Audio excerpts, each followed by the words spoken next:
দিদি জানো, আমার না পড়া হচ্ছে ভালোই, বেশ ইনক্রিজও হয়েছে, কিন্তু আমি না আমার পার্সোনালিটিটা চেঞ্জ করতে চাই। আমি খুব কথা বলতে ভালোবাসি, বলি, বাট সবাই মেবি সস্তা ভাবে খুব নার্ভাস হয়ে যাই। কখন কি বলা বা কি করা উচিত ওটা বুঝতে পারি না। বাট আমার মনে হয় একজন মানুষের আগে স্ট্রং মেন্টালিটি, দেন স্ট্রং বডি আর ভালো মার্কস পাওয়া উচিত।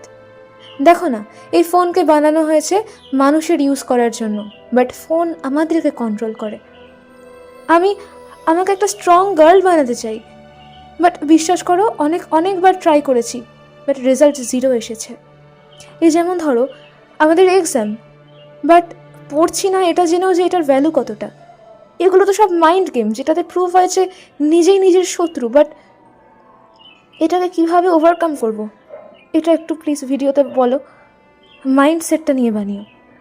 যেমন ধরো একটা ছেলের সামনে দাঁড়ালে একটা মেয়ে লজ্জা পায়, বাট ভাই মেয়ে বলে আমি এমন হতে চাই না, আমি ডিরেক্ট জবাব দিতে জানি।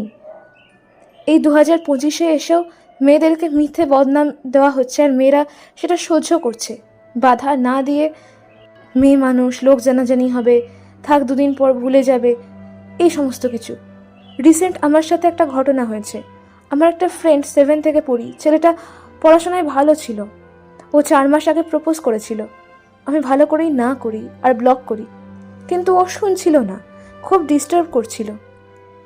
ওকে আমি মিথ্যেও বলি জানো যে আমার বিএফ আছে, দেন থামে, একটু পরে আবার শুরু করে দেয়। তো শেষে আমি গার্জিয়ানকে বললাম, এবার আব্বু আম্মু ওদের বাড়ি গিয়ে বারণ করে আসলো, দেন আর জ্বালায়নি। কিন্তু রিসেন্ট ও পালিয়ে গেছে কেরালা। তো ওর বাড়ির লোকজন সবাইকে পাড়ায় বলছে আমার সাথে নাকি পালিয়েছে, আর আমি নাকি ওনার ছেলের ফিউচার নষ্ট করেছি। আমরা একটা পাড়ায় থাকি, ভাবো তো কতটা দুর্নাম করেছে। গায়ে মাখিনি, কিন্তু ভিতরে আগুন জ্বলছে। আমি কি করব দিদি? অনেক লেন্দি মেসেজ হয়ে গেল, প্লিজ কিছু মনে করো না। Good afternoon to all of you present here. তোমরা যারা যারা দেখছো তোমাদেরকে আরও একবার স্বাগত জানাই তোমাদের এই চ্যানেল আইসবার্গ স্পিক্সে। Welcome back to iceberg speaks. যাই হোক, আমি এতগুলো ইন্ট্রো কেন দিলাম আমি জানি না। বিষয়টা হচ্ছে যে থ্যাংক ইউ সো মাচ আমাকে এতখানি বিশ্বাস করে তুমি যে এত বড় সমস্যার কথা লিখে আমাকে পাঠিয়েছো। আর তোমার প্রবলেমটা বেশ ডিপ, আমি তো কতখানি সলভ করতে পারবো জানি না, তবে আমি কিছু কথা বলতে চেষ্টা করব যেগুলো দিয়ে তুমি তোমার ডিসিশন ভালো নিতে পারবে এবং তাতে তোমার আশা করি উপকার হবে। ওকে, সো ফার্স্ট অফ অল, তোমার সমস্যার মধ্যে যে সমাধানটা আমরা করতে চলেছি তার 3টে পার্ট রয়েছে। ওকে, ফার্স্ট পার্টে আমরা একটু দেখব পার্সোনালিটি জিনিসটা কী। সেকেন্ড পার্টে দেখবো যে তোমার ভেতরে এরকম কেন হচ্ছে যে তুমি জানো যে তোমার জন্য পড়া উচিত কিন্তু তুমি পড়তে পারছো না। এবং তৃতীয়ত দেখবো যে এই সোশ্যাল প্রবলেমটার সঙ্গে তুমি মেন্টালি কী করে ডিল করবে। ওকে, আমরা ফার্স্ট পার্টে যাচ্ছি, বেশি কথা না বাড়িয়ে।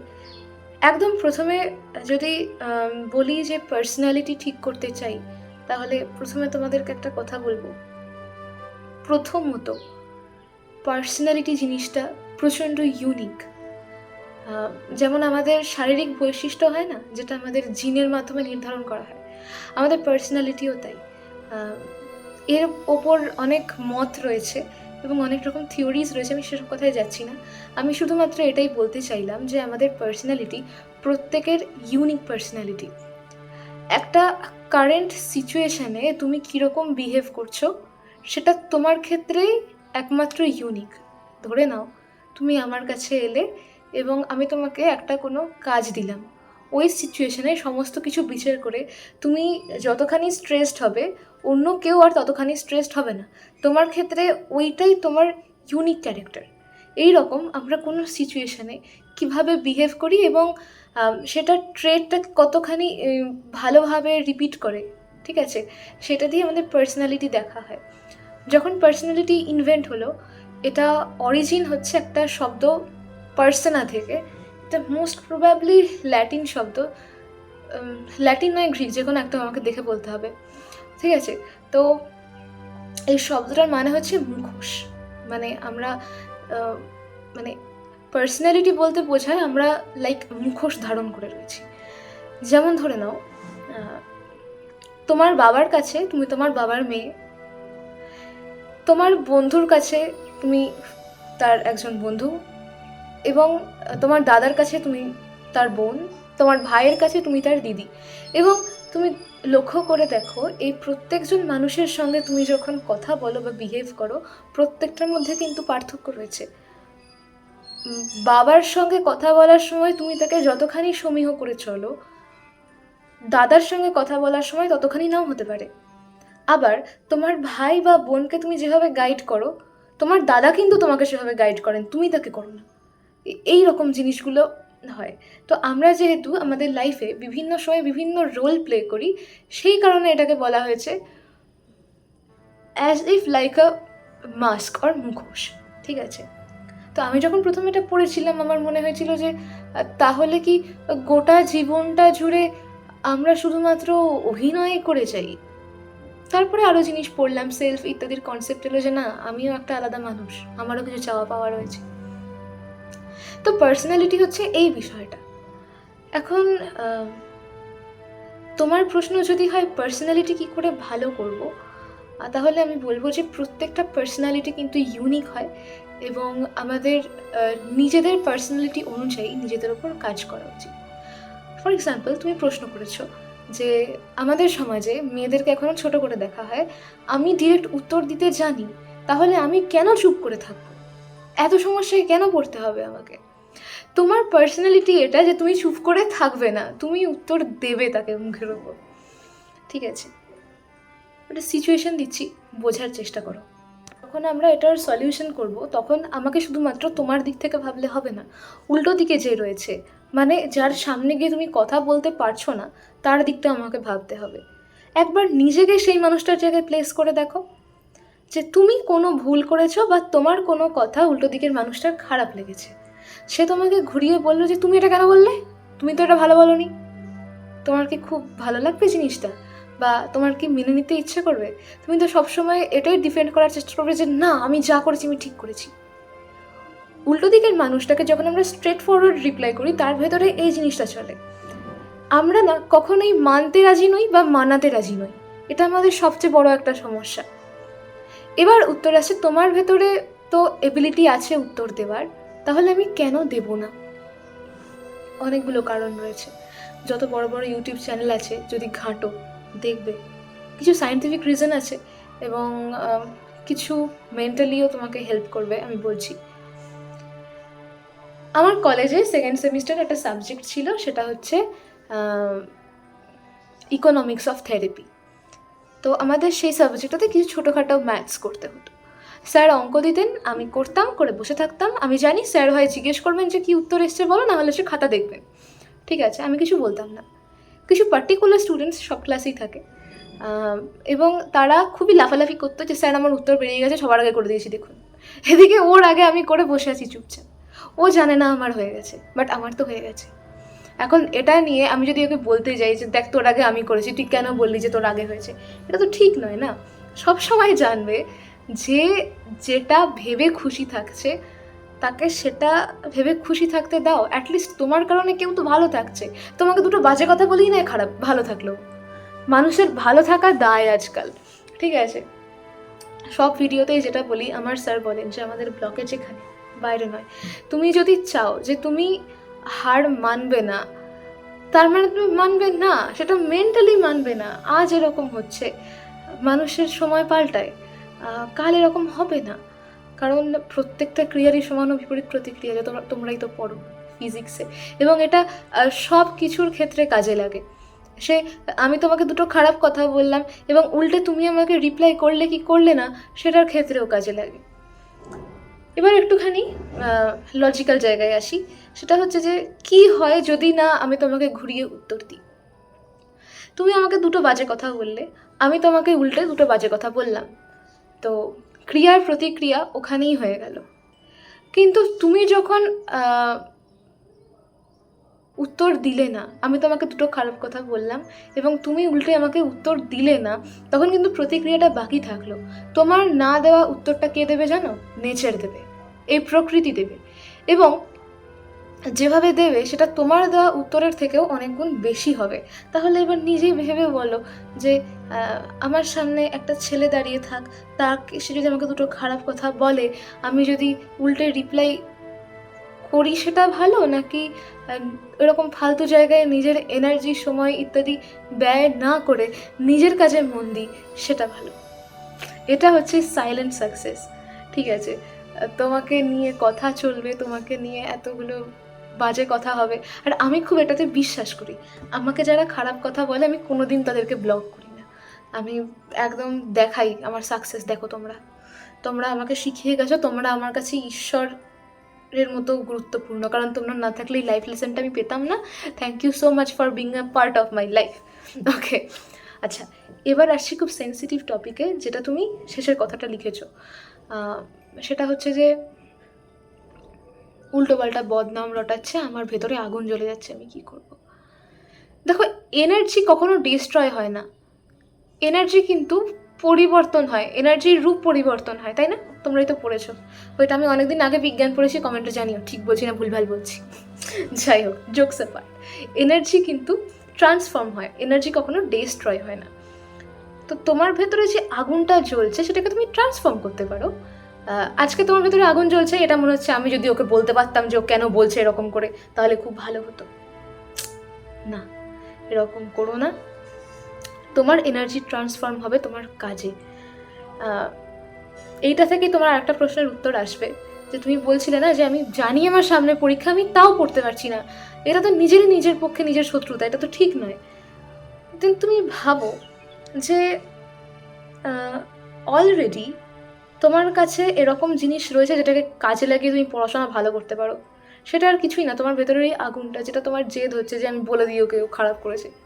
না, ওটাকে ট্রান্সফর্ম করো, করে এটা ভেবে দেখো যে তোমার হাতে এত ভালো সুযোগ রয়েছে, তুমি হেলায় সুযোগটা নষ্ট করে দেবে? মানে মানে মানে তোমার সামনে প্লেটে তোমার প্রিয় খাবার দেওয়া রয়েছে, বলছে তুমি খাও, তুমি কেন খাচ্ছ না? না, খাবো, খাবো না, খাবো না, আমি জানি আমি এটা খেতে ভালোবাসি, খেতে ইচ্ছে করছে না। কেন ইচ্ছে করছে না জানো না, খাচ্ছও না, এটা কি তুমি খুব একটা বুদ্ধিমানের কাজ করছো? তোমার প্রিয় খাবার ফ্রিতে তোমাকে দেওয়া হয়েছে, তুমি খাবে না? ঠিক আছে, সুযোগ খুব কম আসে, ইউ শুড ফিল ব্লেসড যে তোমার কাছে এরকম সুযোগ এসছে। আজকে যারা বদনাম করছে, ঠিক আছে, তাদের ক্ষেত্রে উত্তর দেওয়ার কথাটা আমি বলবো কোনোভাবেই মুখে নয়। তো যাদের কাছে বদনাম করেছে তারা ছোটোবেলা থেকে তোমাকে দেখেছে এবং তাদের কাছে তোমার একটা ইমেজ তৈরি হয়ে রয়েছে। হ্যাঁ, এখন ওরা খারাপ করছে, আজ থেকে 4 বছর 5 বছর পরে যে সাকসেসটা তুমি নিয়ে ফিরবে, এবং সেটা শুধুমাত্র পড়াশোনায় নয়, সেটা মেন্টালি এবং বিহেভিয়ারাল, তোমার ব্যবহারেও সেটা প্রকাশ পাবে। তুমি কাকে কতখানি সুন্দরভাবে দেখো, তোমার প্রত্যেকের নজরে সবাই সমান, মানে তোমার নজরে প্রত্যেকে সমান, তুমি সকলকে রেসপেক্ট করো, সকলকে সমীহ করে চলো, তোমার এই ব্যবহারে তারা বুঝবেন যে কে ঠিক আর কে ভুল। Okay, so I believe in silent success, এবং সেটা সর্বাঙ্গীক একটা সাকসেস। শুধুমাত্র পড়াশোনায় প্রচুর নাম্বার পেলাম এটা নয়, তার সঙ্গে সঙ্গে আমি, কেউ আমাকে খারাপ কথা বললো এবং তার সত্ত্বেও আমি তাকে কিছুই বললাম না, উত্তরটা নেচার দেবে এটা ভেবে, এবং আমি অ্যাকসেপ্ট করে নিলাম। সবসময় জানবে ওই যে এনার্জি হোলটা তৈরি হলো, ওটা কিন্তু এবার ওর ওপরে আরও 7 গুণ বেশি হয়ে ফিরে আসবে। তুমি বলো যে তোমার রিপ্লাইটা বেশি এফেক্টিভ আর নেচারেরটা। এবার তুমি ডিসিশন নাও যে নেচারের ওই হিউজ কাজটা বাদ দিয়ে তুমি ওর কাজটা করে দেবে যেটা ওর থেকে কম এফেক্টিভ হবে, এবং তোমার উদ্দেশ্যটাও কম সফল হবে। সেটা তো করার দরকার নেই, বরং ও যেটা তোমাকে দিয়ে গেছে ওই আগুনটা, ওটাকে লাগিয়ে তুমি তোমার রেজিলিয়েন্স আর অপটিমিজম দিয়ে এত ভালো কাজ করো যাতে যখন ও ফিরবে তখন তোমাকে দেখে অবাক হবে এবং ভাববে যে আমি কেন পালিয়ে গেছিলাম ভাই, আমি যদি একটু ভালো ব্যবহার করতাম তাহলে আমিও এর মতো হতে পারতাম। রিগ্রেটটা করানো চাই মানুষকে, এবং ও যে রিগ্রেট করে গেল তারপরে যেন ওর কখনো না মনে হয় যে ও আমাকে সম্মান করে না। না, নিজের অস্তিত্বটাকে এতটুকুই ছোট করতে হবে, এতটাই সারেন্ডার করতে হবে নিজেকে, যে আশেপাশের লোকজন বড় হতে শুরু করে, এবং বড় হতে শুরু করে এমনভাবে নয় যে তোমার উপর তারা অধিকার ফলাচ্ছে, বরং তোমার পার্সোনালিটি, তোমার বিহেভিয়ার এমন হবে যাতে তোমাকে দেখে তারা সমীহ করে চলে, তোমাকে দেখে তারা ভালোবাসে, এবং একই সময় তোমাকে যেন কেউ ভয় না পায়। আমার মনে হয় এই বিষয়টা তুমি বুঝতে পেরেছো। যদি কোনো ডাউট থাকে আমাকে বলতে পারো। দেখো, 3টে বিষয় কিন্তু ইন্টার রিলেটেড, ওকে? পার্সোনালিটি ভালো তখনই তৈরি হবে, ব্যক্তিত্ব ভালো তখনই তৈরি হবে যখন তোমার বিহেভিয়ার ঠিক থাকবে, প্রত্যেকে তুমি রেসপেক্ট করবে, নিজের ভুলটাকে অ্যাকসেপ্ট করবে, অন্য যখন তোমার ওপর ভুল করছে তুমি সেটাকেও অ্যাকসেপ্ট করবে একটা সার্টেন লেভেল অবধি, যতক্ষণ না পর্যন্ত তোমার কোনো ক্ষতি হচ্ছে, ঠিক আছে? খুব বড় কোনো ক্ষতি না হয়ে যাওয়া পর্যন্ত যতখানি সেটাকে অ্যাকসেপ্ট করা যায় ততখানি তুমি করতে পারো। তার জন্য মেন্টালি স্ট্রং থাকো, এবং দেখো, কাউকে তুমি বুঝিয়ে পারবে না, যারা বোঝার নয় তাদেরকে তুমি বুঝিয়ে পারবে না। দুটো জিনিস হয়, মানুষ দেখে শেখে এবং থেকে শেখে না। কিছু কিছু মানুষ থাকে, তাদেরকে এক্সপিরিয়েন্স করে করে শিখতে হয়। আজ তোমাকে খারাপ বলছে, কদিন পরে আরও কাউকে খারাপ বলবে, এই করে ওদের লাইফ থেকে মানুষজন চলে যাবে, একদিনকে গিয়ে ওদের মনে হবে আমি কেন খারাপ বলছি। কিছু কিছু মানুষ থাকে তাদের মনেও হয় না যে আমি কেন খারাপ বলেছিলাম, মনে হয় যে ওরা খারাপ, আমাকে ছেড়ে চলে গেছে, আমি তো ভালোই, ঠিক আছে? তো কে কী করলো, কে কী বললো দেখে লাভ নেই। তুমি তোমার গোল ক্লিয়ার রাখো, আমাকে এই সময় পরীক্ষা দিতে হবে, তার জন্য একটু পড়াশোনা করতে হবে, এবং তারপরে তুমি সাকসেস যখন পাবে তখন নিচে ঢুকতে পারবে। অল দ্য ভেরি বেস্ট, সকলে খুব ভালো থেকো। তোমাকে স্পেশালি বলছি, ভালো করে পড়াশোনা করো, ওই আগুনটাকে কাজে লাগাও, এবং বাকি সকলকেও বলছি ওই আগুনটা যে কোনো ফর্মে তোমার কাছে আসতে পারে, সেটাকে কাজে লাগাও, লাগিয়ে সাকসেস পাও। এবং যদি মনে হয় এটা কারোর জন্য রেলিভেন্ট হতে পারে, ভিডিওটা, কন্টেন্টটা তুমি পাঠাতে পারো। যদি তোমাদের উপকার হয় তাহলে আমার এই ছোট্ট ইনিশিয়েটিভটা করা সার্থক হবে। And thank you so much. কালকে তোমরা আমাকে অনেকে টিচার্স ডে উইশ করেছো, আমি সেটার একেবারেই যোগ্য নই, তাও তোমরা আমাকে উইশ করেছো, ভালোবেসে শুভেচ্ছা পাঠিয়েছো। Thank you so much to all of you. সকলে খুব ভালো থাকো, খুব ভালো করে এক্সাম দাও, আর অনেস্টলি এক্সাম দাও, সব ভালো হবে। চলো, আজকের মতো এখানেই, টাটা।